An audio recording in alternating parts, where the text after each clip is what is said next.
आज सकाळी सकाळी जेवणाच्या तयारीला लागले. तर हाय, मी राजश्री आणि कालचा एकादशीचा उपवास आज सोडायचा होता, त्यामुळे ना आज नाश्त्याला सुट्टी दिलेली. आज संडे असून सुद्धा नाश्ता बनवला नव्हता. म्हटलं जेवणच बनवावं आणि मस्त जेवून घ्यावं.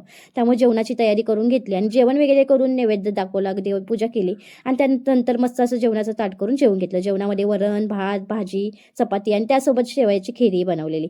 जेवण तर झालं, पण भांड्यांचा ढीग मात्र माझी वाट बघत होता. किचन पण क्लीन करायचं होतं, त्यामुळे पहिला किचन क्लीन करून घेतला आणि त्यानंतर मग एवढी सारी भांडी होती ती घासून घेतली. आता किचन वगैरे क्लीन झालं. आज कपड्यांची टेन्शन नव्हतं, कारण अचानक मशीन चालू झालेली.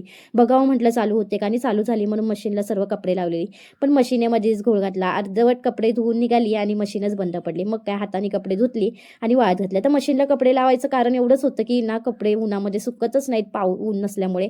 त्यामुळे म्हटलं ड्राय पण होऊन निघतील. त्यामुळे मशीनला लावली खरी, पण काय मशीननी मध्ये धुवून निघाली नाही. त्यामुळे परत हाताने धुवून मग हातानेच पिऊन अशी वाळत घालून घेतली. कपडे वगैरे झाली, कामं झाली घरातली. पण ईश्वरीचं मात्र दिवसभर खेळणं चालू होतं, कारण ना आज ती दिवसभर झोपणार नव्हती, सकाळी आरामात उठलेली. त्यामुळे मग तिची मस्ती बघत बघत संध्याकाळ कशी झाली समजलं नाही. ईश्वरीचे पप्पा कामावरून आल्यावर त्यांना ना वडे खायचे होते शाबूचे.